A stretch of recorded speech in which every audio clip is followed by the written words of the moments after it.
Whoa, folks, there is so much going on today. The Philadelphia Eagles endorsing Kamala Harris.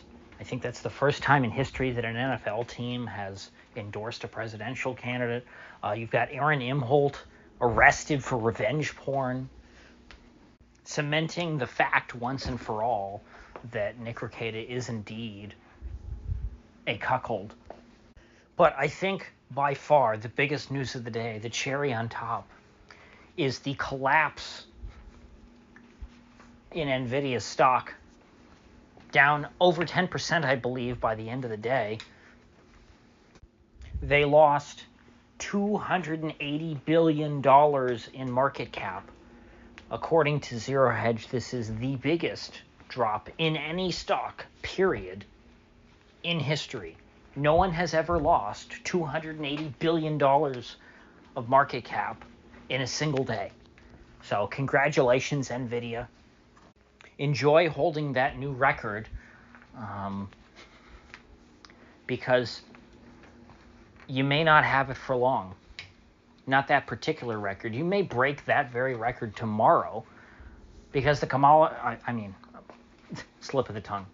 The Joe Biden administration, it's not the Kamala Harris administration officially yet, although again, from what we hear, maybe by October, maybe that'll be our October surprise, that it will be officially the Kamala Harris administration. Who knows? Anything can happen. But right now, the Joe Biden administration, the Biden-Harris administration, they have subpoenaed Nvidia in their antitrust probe. They think that Nvidia is monopolizing, you guessed it, the AI market. That's all they're concerned about. They were never concerned when Nvidia monopolized the market for gaming GPUs. No, not at all. That never bothered them because they hate gamers.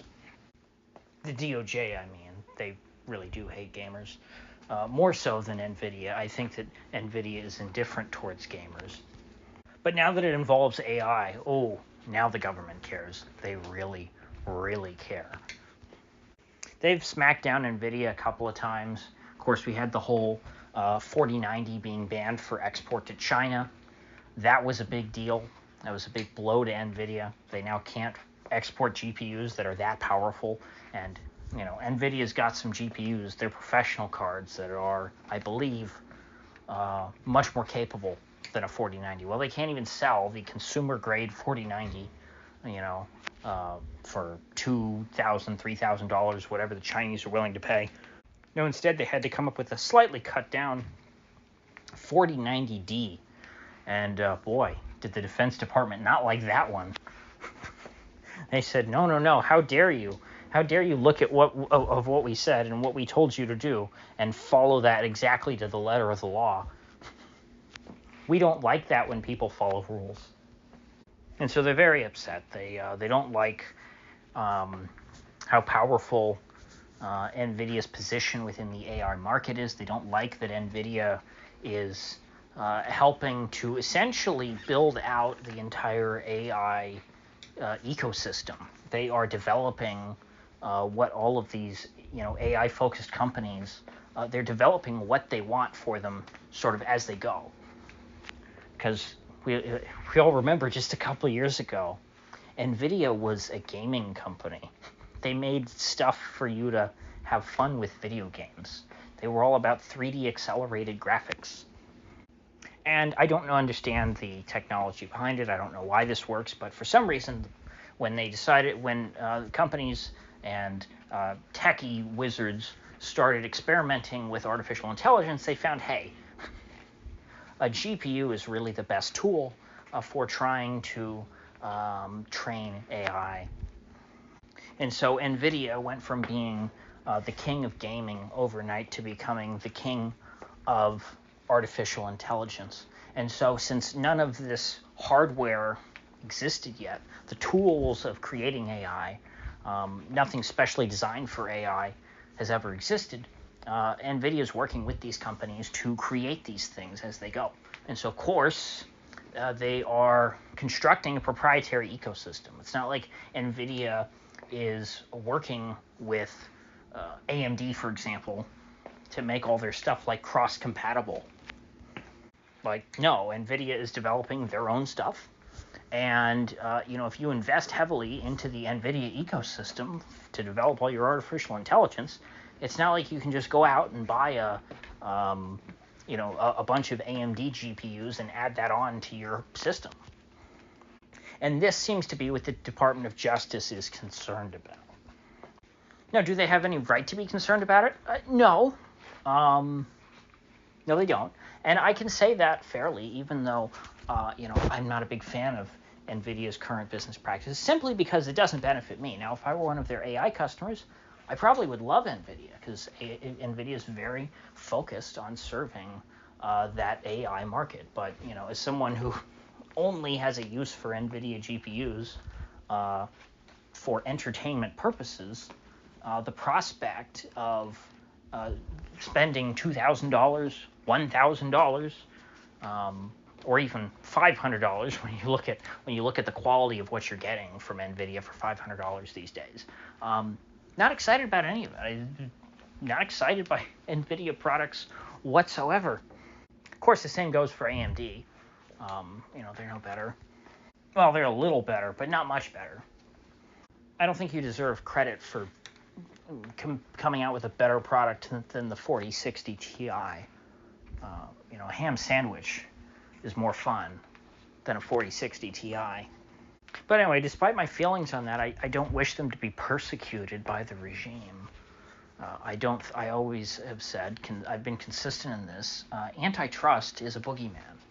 It is a cudgel used by the state to whip companies into submission and force them into the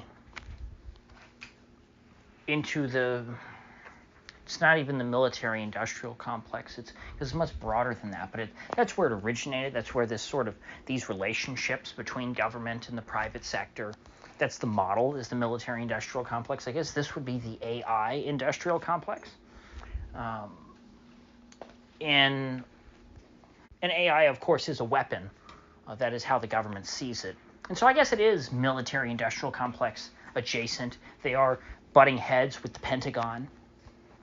But we saw the same thing during the 90s with Microsoft. Bill Gates was a big boogeyman back then. For the left, not for the right. Why was Bill Gates so bad? Well, because he was a businessman who made lots of money and who had a very successful product that everyone wanted to use.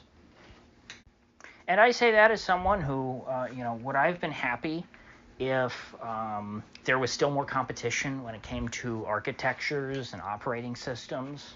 Of course. I wish Commodore was still around making their different machines with their different operating system. I wish that Atari, had continued, like from the ST line, continued to evolve and make other personal computers for people. I wish that, I guess, Apple is still in the game. Give them credit. Apple's still in the game.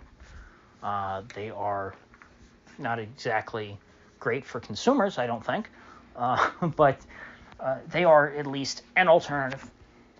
I wish that OS2, was still around, that whole thing. I wish we still had all these options.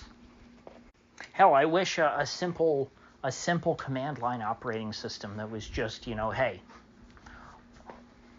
execute program, open file, read document, whatever, basic stuff, something that works basic like DOS. I wish that was still an option for people. I wish people had an infinite number of options. But the fact of the matter is that Windows is what largely people wanted. People used Windows. People used DOS because it was what made the most sense for them. I don't think that the success of Microsoft was manufactured. I don't think that it was an illusion. I think it was real. And that's why they feared him. But nowadays, Bill Gates is seen as a saint. Why? Is it because because he's no longer a monopolist, because Windows and Microsoft no longer have a stranglehold over computing? No, not at all. The reason why Bill Gates is now well regarded amongst the elite and people don't even remember that he was once a villain from their perspective is because he's been fully integrated into the system. Bill Gates is one of them. We all know that. He's used as a boogeyman by the right, by people who are anti-establishment all the time. Oh my God, why is Bill Gates buying all this farmland? It's very scary. That's why, because he's part of a system. So far, I think that Jensen is not he's not totally owned by the regime. He's not a complete puppet. He's not completely integrated. He is not compromised, we'll put it that way. He's aligned with the regime, sure, but he is not compromised. And I think that's the next stage for him in becoming, because I think from their perspective, he's not earned his position as one of the richest men on earth. Not by a long shot. Because the way you earn that status permanently is by bowing to the regime. By joining the Borg, just as Bill Gates did decades ago at this point. And so Nvidia is going through a hazing ritual right now. On the other side of it, once they have capitulated, once they have proved their loyalty to the regime, once they've installed spyware into the firmware of all their graphics cards, which makes sure that people are not rendering any lewd graphics or something like that, or rendering graphics that are against the state, or that they are training, or that people are training artificial intelligence to be right-wing or to question authority. Then all of this heat that's currently being placed on Nvidia, and it's not huge yet. It hasn't turned into a firestorm. We haven't seen the total media campaign against Nvidia. That hasn't happened yet. But there's still time. And so I think we're still in the early stages. I think that 20 years from now, the public perception of Nvidia will be very different than it is today, than it was 5 years ago, certainly.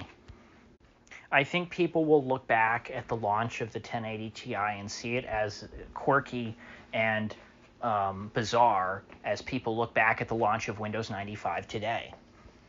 People look back at that and say, how was that Bill Gates? How were those the Microsoft guys? How were those ghouls ever so full of life? And I think the same thing will happen to Jensen 20 years from now. People will look back and go like, oh my God, look at that guy. He's running around stage. He's talking. He sounds like he, enjoys his product. He's selling something that makes people happy. And by then, in all likelihood, we will see Jensen as a ghoul, just like Bill Gates or George Soros. By then, Bill Gates will be like the George Soros. He'll be the dean of misery, this dour figure, and Jensen will be the one who's buying up all the farmland and making sure that you're unable to grow your own food. I mean, I don't want to impugn the man's character yet, but let's all be honest, that's where things are going. I don't think that Jensen wants to go the path of Elon Musk. Let's put it that way. I mean, maybe he does. It'd be cool if he did, if he just wanted to be like a maverick billionaire.